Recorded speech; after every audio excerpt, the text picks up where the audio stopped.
Olá, estamos aqui em mais um programa do Unifibra TV para tratar um tema de extrema importância, não só para a sociedade como um todo, mas para você, acadêmico de direito, principalmente. E para nós falarmos sobre esse tema, nós estamos com dois grandes especialistas aqui, que é a doutora Carla Bichara, advogada, diretora executiva do Cartório Curianópolis e ativista pelo acesso à justiça no Instituto Cartório com Delicadeza. Doutora Carla, seja muito bem-vinda ao nosso programa e estamos aqui para lhe ouvir. Muito obrigada, professor Gomes. Obrigada pela acolhida aqui no estúdio da Fibra.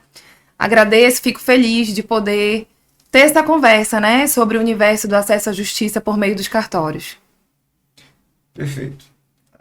Estamos também com um outro grande especialista, que é o doutor Antônio Carlos Apolinário. Ele é tabelião e registrador no cartório de Curionópolis e atualmente está realizando o doutorado em Direito pela UFPA. Seja muito bem-vindo, doutor Antônio. Agradeço a acolhida, professor Gomes. É sempre um prazer, agradecemos o espaço para poder falar da nossa atividade, que eu acho que merece bastante divulgação, conversa, porque permeia ainda muitas crenças que nem sempre se sustentam. Então, eu agradeço o espaço.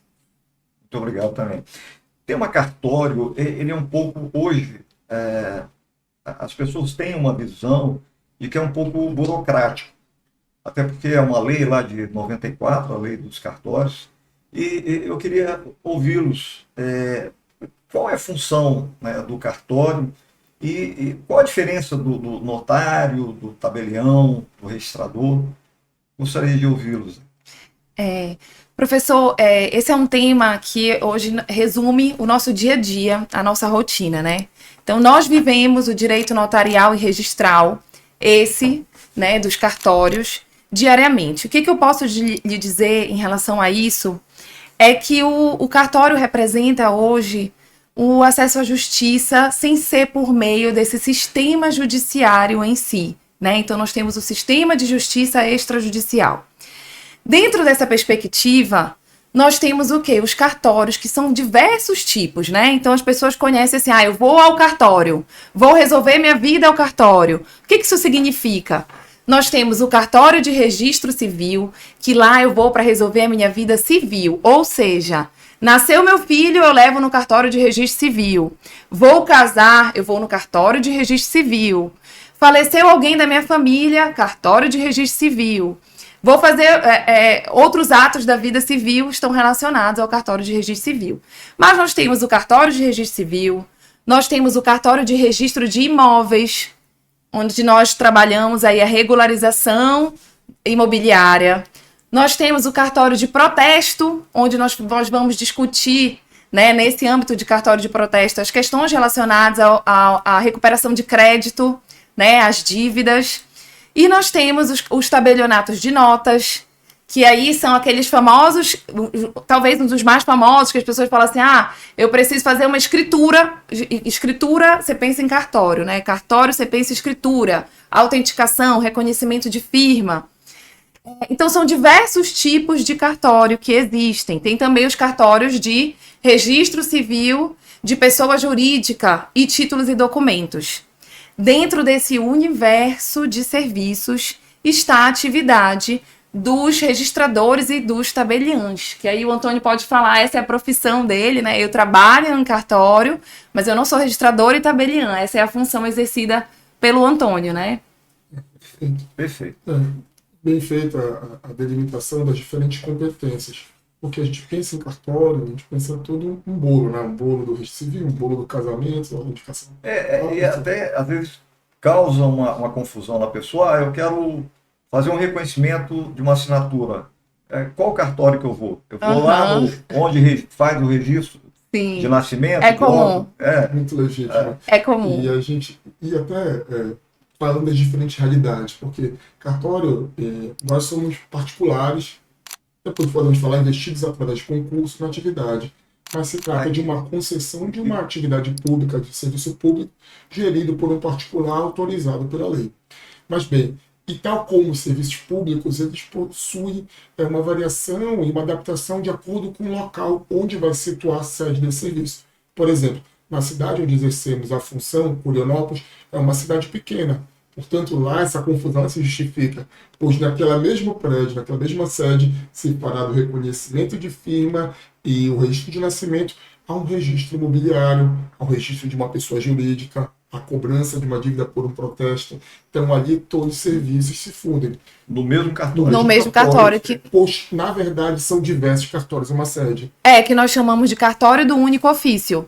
Então, aqui, por exemplo, nós estamos em Belém, né? A Fibra fica aqui em Belém. Aqui, de fato, você precisa... E é muito comum os colegas ligarem. Olha, e eu digo assim, não tenham vergonha de ter dúvidas sobre cartório. É comum. Os meus colegas que estão há anos na advocacia, super experientes, estão ligando. Olha, eu preciso fazer tal serviço. Em qual cartório eu vou? Né? Então, são dúvidas comuns. E a gente sempre diz, não há vergonha alguma dos mais experientes amigos. Por quê? Porque, de fato, nós não fomos forjados, né, a estar habituado a resolver a vida num cartório, né? Então, nós vamos em situações pontuais. Mas hoje, então, antigamente, né, até a advocacia, os juristas conheciam certos pontos relacionados a cartório. Com o fenômeno que a gente está vendo, a gente pode falar mais sobre, da desjudicialização, ou seja, muitos serviços antes que só se resolviam no sistema judiciário, hoje já podem ser resolvidos em cartório. E aí sim, agora sim, os colegas advogados estão mais habituados a recorrer aos diferentes tipos de cartório, né? E a diferença entre o tabelião e o registrador, né? Também tem essa diferença. Sim. E aí, vamos lá, apartar, a gente tem as especialidades registrais, que são o registro civil de pessoas naturais, o registro de títulos e documentos de pessoas jurídicas e o registro de imóveis. Aqueles que exercem essa delegação, de forma exclusiva ou cumulada com as demais, eles são chamados oficiais ou registradores. Há uma pequena diferença. Enquanto registrador, a função que ela é delegada é um pouquinho mais passiva.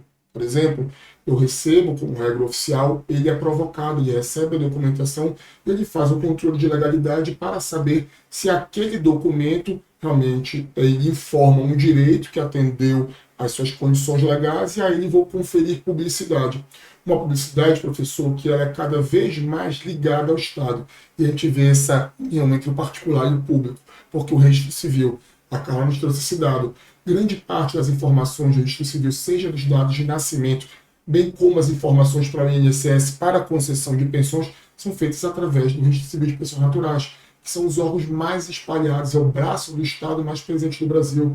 Ele está nas grandes cidades como Belém, capitais, como está nos menores distritos do país, em todas as cidades, levando dados que são importantíssimos para a confecção de políticas públicas.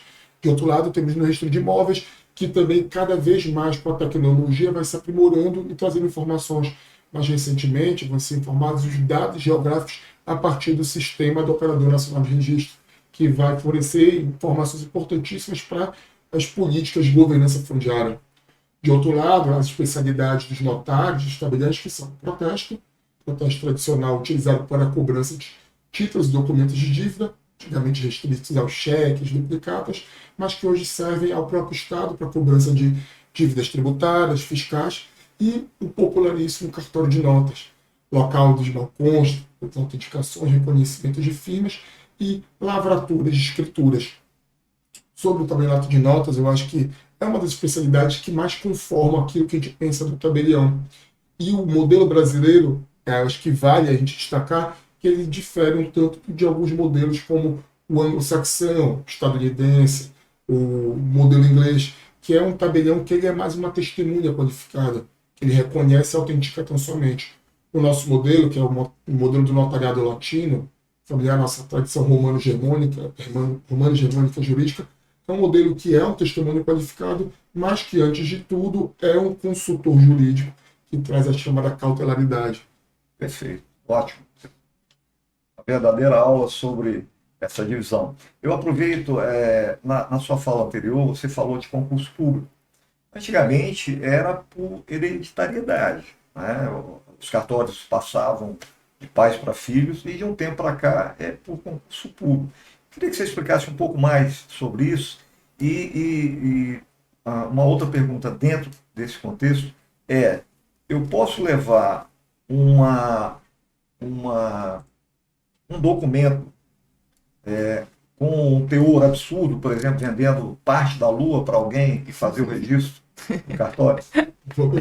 Tu queres começar pelo concurso? Depois eu vou. Começa, tu começa. Pode. Perfeito. Eu vou começar pelo da Lua porque é muito comum. Que traz uma confusão que a pessoa enfrenta todos os dias nos cartórios. Sempre conversa com os nossos atendentes, porque o braço de frente do cartório são os escreventes, os auxiliares, que eles estão à frente, eles recebem grande parte das nossas demandas. É a primeira linha. A primeira linha. E conversamos também com os advogados, colegas que trabalham no ramo imobiliário, que falam o seguinte: nunca responda só pelo relato, ou seja, analise a documentação. Porque é muito comum o professor chegar: eu registrei em cartório, eu comprei de fulano. E quando nós pegamos a documentação, se trata de um mero reconhecimento de firma. Isso é muito comum de aparecer todos os dias. Está mais terra devoluta, a pessoa... Isso é muito comum, então aparece todos os dias. Além disso, aparece todos os dias o quê? Não, olha, ligando para o cartório e falando assim: o meu contrato está aí, de compra e venda. Eu tenho certeza, vocês perderam, então. Aí o que acontece? É porque, de fato, a pessoa fez uma negociação, levou a cartório para reconhecer a firma só. Sim. Era um contrato particular. Sim. Né? O famoso contrato de gaveta. Era um famoso contrato de gaveta particular, que a gente não analisa o teor dele. Sim. Ele é feito... O que acontece? Ele só foi levado ao cartório para reconhecer a firma. Sim. Né? Então não fica com a gente aquilo não está guardado, não foi feito o controle de legalidade, nós não paramos para analisar, não sabemos quem são as partes envolvidas e tudo mais. Entra a questão da Lua. Exato, aí entra a questão da Lua que fala: mas eu registrei em cartório uma venda da Lua. E acontece. Então, assim, a gente faz essa diferença porque nos reconhecimentos, popularmente conhecidos como registros em cartório, nós não fazemos o controle de legalidade. Então, é possível, sim, que haja reconhecimento de firma de atos manifestamente legais. É muito comum, sobretudo nos interiores, as pessoas irem a cyber, baixarem o modelo de um determinado negócio, e às vezes as pessoas têm expectativas de negócios complexos e levam a fazer o conhecimento e pronto. Só que isso daí não é registro. Então, nessa etapa, assim. De outro lado, quando vamos para as atividades fim do cartório, ou seja, atos de notas que passam para a nossa depuração jurídica ou registral, aí se torna impossível. Registro de imóveis. Vamos lá, não a Lua, mas olha, sou dono de uma área no bairro de Batista Campos, localizada assim, assim, assim. Eu vou consultar os livros registrais. Vou observar se aquele imóvel existe, se possui registro e se esse registro está justamente em nome da pessoa que pretende vender. Porque também, professor, é muito comum. Estou comprando fulano, ele é proprietário, como eu sei? Ele mora lá. Às vezes não sabe que o imóvel era do avô, que depois passou para o pai, que nunca fez inventário, está com ele. O negócio ele pode ser feito, mas ele vai... É aquele jargão, né? É dono quem está no registro. No registro de imóvel. Exatamente. E isso leva, muitas vezes, a atos notariais, mas também a recolhimento de impostos, a verificação de demais herdeiros, coisas que tornam mais complexo e oneroso o ato. Então, assim, essa seria essa diferença. Quanto ao concurso, vamos lá, professor. Mesmo antes da Constituição de 1988, havia legislações estaduais que elas falavam da necessidade da realização de concurso. Só que havia algumas fragilidades jurídicas, as legislações variavam de estados para estados. Aí, como sempre, as pessoas lutam pelos seus direitos, a Constituição de liminares, então essa situação se prolongou durante o tempo. Já a Constituição de 88, quando veio no seu artigo 236, ela sepultou qualquer discussão e disse que as delegações de serviços notariais e registrais serão feitas através de concurso público. Então, hoje, a pessoa que adquiriu a função de uma forma regular antes de 88, ela vai continuar exercendo a atividade até ela se aposentar, ou vir falecer, ou abrir mão ou renunciar ao serviço. Mas logo após esse serviço será colocado em disponibilidade e aberto o regular concurso público. E tem algo sobre isso? Então a gente está falando de um serviço público delegado a um particular. né? Aí as pessoas falam assim: ah, esse cartório aqui é muito caro, vai nesse aqui que é mais barato. Isso não deveria existir, né? Então a verdade é, nós estamos no estado do Pará. Existe uma lei de emolumentos. O que são os emolumentos? São os valores cobrados pelo serviço de cartório. Então existe o quê? Uma tabela de emolumentos que é definida por lei estadual e lá está tabelado, ou seja, cada estado tem a sua tabela. Os valores variam conforme os estados, né? O que pode haver, às vezes, eu tenho um entendimento diferente de como esse serviço pode ser, existe uma pequena margem que isso pode acontecer, mas em regra, a verdade é essa, né? Existe uma tabela de emolumentos para os serviços de cartório. E sobre a delegação de serviço público, temos também que frisar uma coisa, né? Que eu acho que faz muito parte da carreira, porque a gente está falando de carreira, né? Então, dessa carreira dentro do tabelionato, do registro de imóveis, você tem autonomia de gestão do cartório, né? O que isso quer dizer? Que você vai ter funcionários contratados CLT, você tem autonomia para contratar os seus funcionários, para montar a equipe, como se uma empresa fosse. Não é uma empresa, mas é como se uma empresa fosse, né? Então você também é que tem competência para quê? Para organizar administrativamente a gestão, você tem autonomia para isso. Então você está responsável pela formação das pessoas, você está responsável pelo bom atendimento, você está responsável pelos indicadores ali de eficiência, de banco de dados. Então agora todo mundo tem que estudar LGPD. Conforto do prédio, adequação do prédio, acessibilidade, é um tanto de coisas mais que você precisa ter ciência do que esse universo implica, né? Sim. Mas é uma atividade muito prazerosa, né? É algo que a gente gosta de fazer como propósito mesmo, assim, de transformar esse ambiente, né, em um balcão de acesso de direitos, né? Eu acho que essa é uma função hoje que o tabelião, o registrador e a equipe exercem, assim, comprometidos, né, com a função. Perfeito. Bom, vou passar para outros assuntos que são problemas da vida, né, da sociedade de maneira geral, para tirar a dúvida das pessoas que estão nos vendo e ouvindo. Vamos começar, por exemplo, uma situação que a pessoa perde a certidão de nascimento, certidão de casamento, e muitas vezes ela mora em outro estado. Na minha época, eu tinha que, se fosse o meu caso, eu sou mineiro, eu tinha que me deslocar até Minas Gerais, e lá no cartório onde fui registrado para pegar uma segunda via. Hoje é diferente. Gostaria que vocês explicassem sobre isso.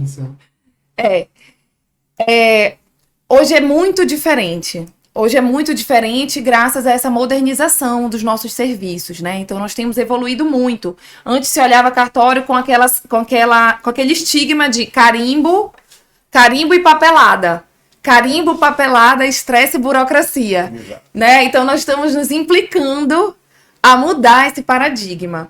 E dentro deles, um dos elementos e uma das atividades que mais evoluíram, assim, em relação a isso, foi a facilidade de agora você ter acesso, por exemplo, à sua documentação. Por exemplo, o professor Gomes agora precisa de uma certidão, seja de nascimento ou de casamento atualizada. Mas ele mora em Belém e o nascimento dele ou o casamento aconteceu em Minas. O que ele pode fazer? Tem 2 caminhos. Um dos caminhos é acessar direto o site do Registro Civil, www.registrocivil.org.br, e solicitar por lá a sua certidão. Então você vai entrar lá, vai preencher os dados e tudo mais, e vai solicitar por lá. Ou quero ir no cartório mais próximo daqui de Belém, eu posso? Quero sair aqui da fibra e vou ao cartório mais próximo de registro civil, qualquer cartório de registro civil, e vai solicitar. Aí o cartório de registro civil aqui vai, através das unidades da central que existe de registro civil nacional, vai solicitar o cartório lá de Minas, e esse cartório de Minas vai enviar para o cartório daqui e eles vão materializar. Isso quer dizer o que? Eles vão imprimir e lhe entregar a sua certidão de nascimento. Então, acabou aquela história do deslocamento, acabou aquela história de repente, contratar um despachante lá na outra cidade para resolver isso, né? Então, essa é uma das formas aí de acelerar o processo, de tornar ele menos custoso também para o usuário do serviço. E quanto tempo isso demora, mais ou menos, Carla? Qual seria o mais rápido? Via internet ou eu ir presencialmente num cartório? Bom, aí essa indicação que a gente dá existe o prazo legal de que em até 5 dias o cartório deve liberar a sua certidão. Úteis ou corridos? Úteis, agora úteis. Sim. Então, em até 5 dias úteis, o cartório vai ter que liberar a sua certidão. Se nós formos pensar na questão relacionada ao pede no site e se você quiser ela de forma eletrônica, aí ela pode sair dentro desses dias. Mas, se você pedir a opção, às vezes, ainda tem alguns órgãos que não se atualizaram. Sim. E que ainda não aceitam a certidão eletrônica. Era para ser aceita em todos os lugares. Sim. Né? Mas se você não quer correr risco e prefere ter a sua certidão impressa, se você pedir pela internet, vai ter o tempo do deslocamento aí, né? Sim. E aí, então já conta esse tempo do deslocamento. O que eu faria? Estou com pressa. Preciso o mais rápido possível da minha certidão impressa. Aí o melhor caminho é ir no cartório mais próximo de você, porque aí você vai estar atrelado ao prazo legal, tão somente.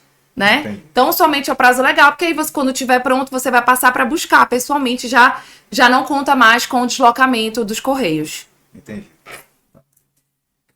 Agora, puxando um pouco, né, para a nossa vida acadêmica, e isso aconteceu comigo, nós temos, inclusive, um convênio na Universidade de Lisboa, e caso algum acadêmico de direito resolva fazer um curso, mestrado ou doutorado, um dos itens que é requerido, não só, né, da Universidade de Lisboa, mas todas as universidades de outros países, é o apostilamento.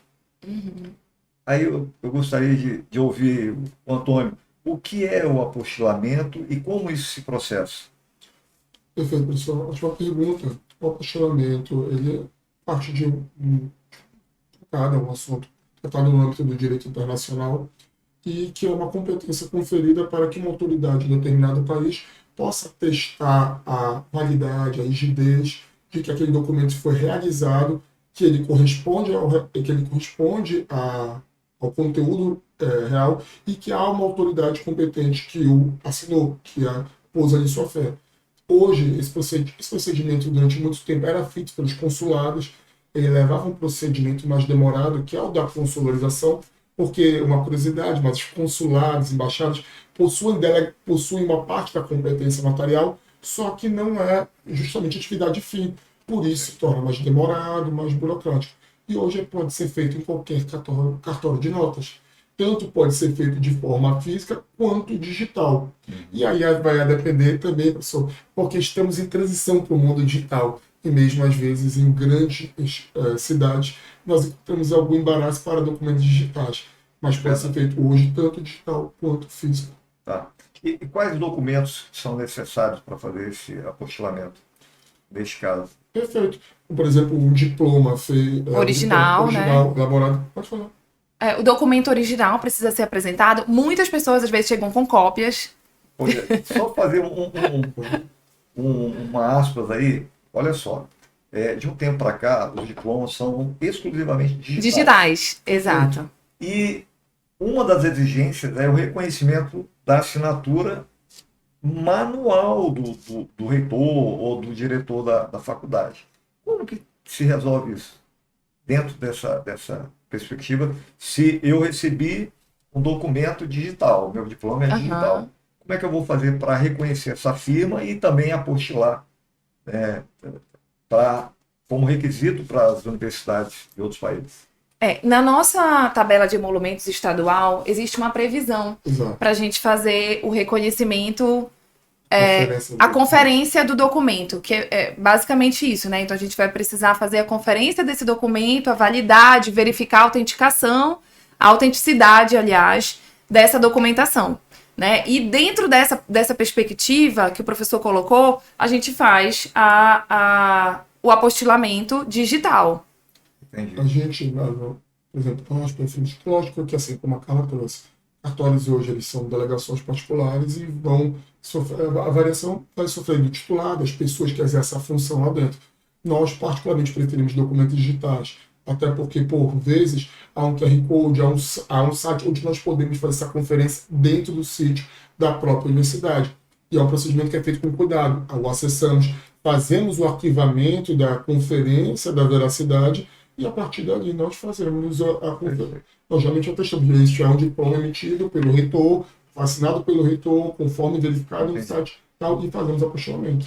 O nosso tempo está um pouco curto, mas tem alguns itens que as pessoas têm curiosidade, então eu vou falar de forma mais breve possível para a gente encurtar o tempo. Isso deve ser pelo notariado. E notariado, tá. isso. Duas coisas. A questão da autorização eletrônica de viagem, por quê? Às vezes um aluno é pai, mãe, e mora aqui, os filhos moram em outro lugar, são menores, precisam que esses filhos viajem. Aí a pergunta, como que se processa essa autorização eletrônica de viagem? E uma outra curiosidade também que as pessoas têm, como faz para mudar o nome no cartório? Então, gostaria que cada um... Eu posso pegar a autorização de viagem. Pronto. Bem, a plataforma do notariado, ela serve hoje, basicamente o cartório online. É um cartório que a gente tem aqui no celular. Grande parte dos nossos serviços hoje, eles podem ser disponibilizados por essa plataforma, que vem da Central Notarial de Serviços Compartilhados, que possibilita a lavratura de procurações, escrituras, sem sequer sair de casa. E aí disponibilizamos alguns serviços, como o apostilamento, que é chamado do e-apostil, e a autorização eletrônica de viagens, porque também pode haver dos pais estarem viajando e necessitarem ou morarem em diferentes cidades e autorizar a viagem do filho.